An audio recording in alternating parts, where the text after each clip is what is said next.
concrétiser li nga bëgg. Oui. nga maintenir sa milieu de terrain même si c'est avec 5 minutes de jeu ou 3 minutes de jeu mën nga am beneen but facilement. D'accord. mais foofu noonu dafa xaw a raté tuuti changement yi mais aussi dañ ko koy nangul quoi amul benn problème. Ibrahima Mbaye nan nga gisee sa prestation. Mamour damay dégg gars yi ne football xale koy def waaye Ibrahima Mbaye dafa gën a dëggal loolu. te mën nga doon xale itam bañ a mën football waaye boo doonee xale ba pare mën li ngay def loolu atu lay doon ci yow. xam nga li ma gën a neex ci Ibrahima Mbaye mooy du la xaar.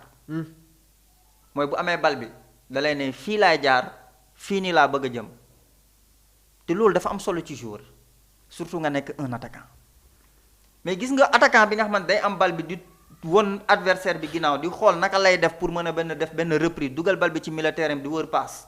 non kooku boo amee yaakaar mu defal la retrait wala nga am yaakaar mu bëttal la défense. di nga xaar ba temps bi jeex doom dara. am na question bu ma la bëggoon poser des fois damay dégg yenn spécialistes yi. ne am na ay match yoo xamante ne les données statistiques importent peu le plus important c'est d'amener les 3 points tey jii nii soo demee ba phase à élimination directe nga football 90 minutes am une possession de balle de 68%. te concrétiser woo say occasion lan lay jëriñ. amul sens. da ngay ñibbisi. très cher. oui on ne fait pas de critique. sur la productivité dans le jeu. parce que tamit. suñu xoolee statistiques yi vraiment le Sénégal était largement devant. mais nag tey jii nii si on n'arrive pas à concrétiser les occasions mais amul sens. dans le contenu day am loo xamante ne day des. il faut le dire. contenu bi day des ndax occasion yi ñooy tax nga mën a gagner. boo ko mënta dugal mënoo gagner kenn. mënul nekk gars dañ la yóbbu tiro bi sa joueur yi amuñu fit. su ma nee amuñu fit mooy sénégalais day tàmbale tiro bi dañu wante dëgg. ay fee la. le doyen Gorgui nee na est-ce que c'était juste aussi de mettre autant d'excentrés dans ce match. loolu laa doon wax dafa bëri woon excentré. oui parce que Sadio Mané. Sabali Cheikh Tidiane Sabali. Ibrahima Mbaye. ñoom ñu ngeen ci biir. oui fin rencontre bi ñoom ñu ngeen ci biir Mamour. oui milieu terrain bi kan moo fa nekkoon y avait personne. Sénégal doon attaqué comme ça à l'aveuglette. léegi bu ñu pertoon bal dugal Habib Diallo oui. mais tey repli bi nga xamante ne moom ngay soxla dëgg ci Nicolas Habib du la ko parce que Habib day xaar bal bi. te bu ko fa bal bi fekkee da koy def ci biir léegi xaar boobu muy xaar bal bi day am benn joueur buy des au niveau du milieu terrain donc ñoom dañuy wéet foofu. wéet boobu Idrissa Gana Gueye di fa wéet. l'entrée aussi de Lamine Camara bi nga xamante ne lan ngay xaar ci moom mooy mu projeté wu à l'avant. léegi ce vide là mais congolais dañ koy exploiter. d'accord Yaya dañuy desandi ba tey ci aspect tactique bi.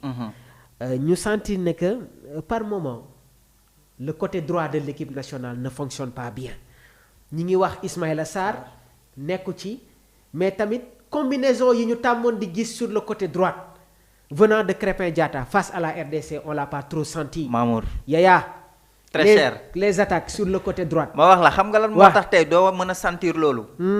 pour tey jii nii un latéral de métier moderne. mën a exploser son talent. il lui faut un ailier qui répond. parce que Crépin gis nañ ne que sur l'apport offensif mais ki ñu ko booleel bu répondrul tey jii nii à 100% day des ci Crépin. donc yow Ismaïla warul woon démarrer waaw warul woon démarrer nañ ko noppal tuuti comprendre nga. jéem a xool peut-être beneen joueur comme Ibrahima Mbaye bi nga xamante ne am nañ yaakaar ci moom ci li nga xamante ne jot na ko wone ci entrée am bi. kon yow jàpp nga ne que Ibrahima Mbaye doit être titulaire ci équipe bi. mais du ci équipe bi. Mamour fu ñu toll nii ci bii la Coupe d'Afrique des Nations. ak réalité bi nga xamante ne moom lañ gis ak li Ibrahima Mbaye jot a wone. war na mën a titulaire. à la place de Ismaïla Sarr. looy proposer attaque bi kon foofu. mais attaque bi je mets comment dire je mets Jackson mi nga xamante ne coow li dafa bëri ci moom dama koy dugalaat je mets Ibrahima Mbaye gauche ma tegal la Sadio Mané Mamour. 4-3-3 fooy teg Iliman Ndiaye. waaw Iliman Ndiaye laa fay indi autant pour moi comprendre nga. fooy indi Iliman. Iliman laay teg gauche. waaw Iliman nañ ko bàyyi teg ci digg bi. waaw. nañ ko bàyyi teg ci digg bi. parce que sànq am na benn analyse il a des difficultés pour mu mën a projeter wu. non c'est-à-dire am na benn analyse bu ma gisoon dama lay rejoindre foofu. parce que xam nga tout le temps damay def un petit rappel. Iliman Ndiaye bi muy nekk Sheffield United. dañ ko doon gis muy jouer comme second attaquant.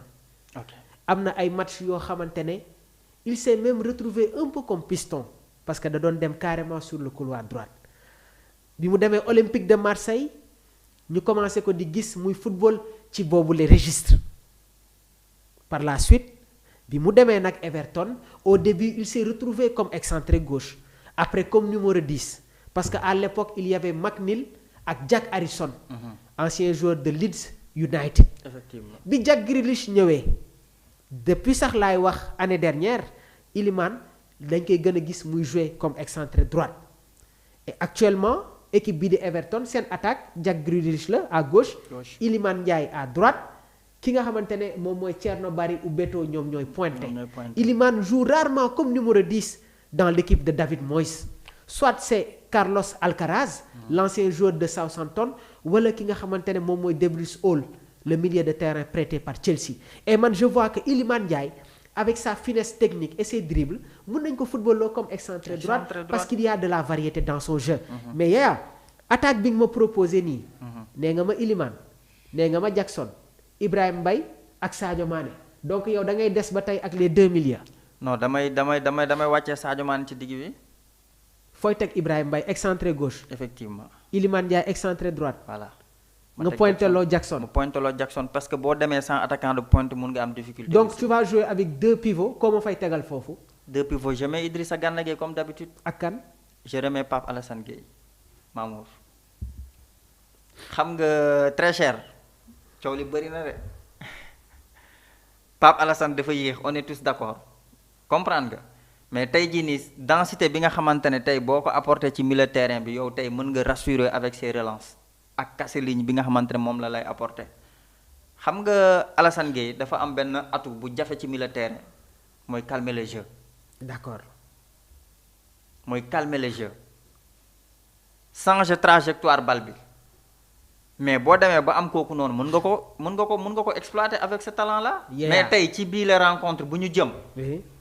mais je suis d'accord pour ñu effectuer benn changement au niveau du milieu terrain kon ko essayé nañ 4 attaquants doxul. mais nañu indilaat suñu système 3 milieu terrain boobu ñu tegal 3 attaquants ñu noppal suñu bopp.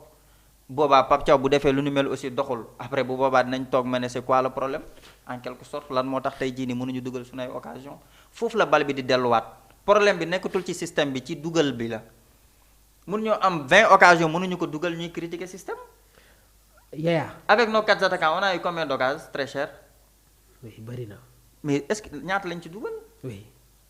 mais tey bu ñu defoon 3 milieu terrain 3 attaquants bu ñu amaatee occasion dugaluñu lan lay revenir à la même chose non donc cette efficacité bi nga xamante ne moom lañ soxla avec nos attaquants loolu moo des. loolu mooy seule lacune bi nga xamante ne moom la Sénégal di am.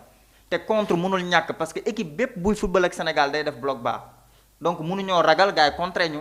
d'accord mais ci contrer boobu noonu dañuy ñaan suñu joueurs yi mën a def repli bu gaaw mais loolu bu amul ce répondant là on risque de prendre des buts bêtes ah. Yaya bi ñuy jouer contre Angleterre. Pape Bouna Thiaw daf ñu proposé woon un milieu de terrain Idrissa Gana Gueye Lamine Camara ak Habib Diarra bi ñuy jouer contre Angleterre. En face, il y avait Declan Rice, il y avait Conor Gallagher et Berechi Eze. Bi ñu joué contre Angleterre, Pape Thiaw nous avait proposé Idrissa Gana Gueye, Lamine Camara ak Habib Diarra. C'est vrai. Ce milieu de terrain a fonctionné. Bi ñu joué contre la RDC ñu gis ne que Pape Thiaw daf ñu proposé woon Pape Alassane Gueye, Idrissa Gana Gueye. ak Lamine Camara et le constat que je fais mooy à chaque fois que Lamine Camara est au niveau de ce milieu de terrain là dañuy remporter la bataille du milieu et dañuy gis ne que le pressing se transforme en un gegenpressing. Le Sénégal n'a pas de problème dès que l'équipe adverse récupère la balle ñun dañuy dem jëlaat ko rapidement. Face à certaines équipes impérativement il faut que ñu ñëwaat sur le schéma 4-3-3. Ibrahima Mbaye il y a la sensation dëgg la mais man je pense que il doit être un joker de luxe. Okay. On peut avoir un milieu de terrain. Idrissa Gana Gueye, Lamine Camara, Habib Diarra wala Pape Alassane Gueye léegi ñu am un trio Iliman Ndiaye, Sadio Mané ak benn attaquant de pointe. Bi ñuy jouer contre Angleterre Pape daf ñu proposé woon Gana. Lamine Camara ak Habib Diarra.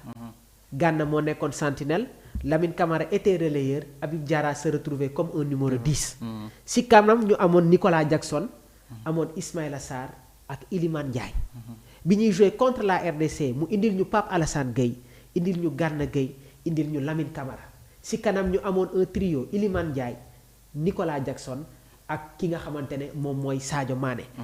Le problème mooy nan la ñu war a alimenter nos attaquants. ñun suñu problème. mooy déjà nan la ñu war a alimenter nos attaquants. et aussi si yan registre moom la Iliman Ndiaye war a football man je pense que il doit jouer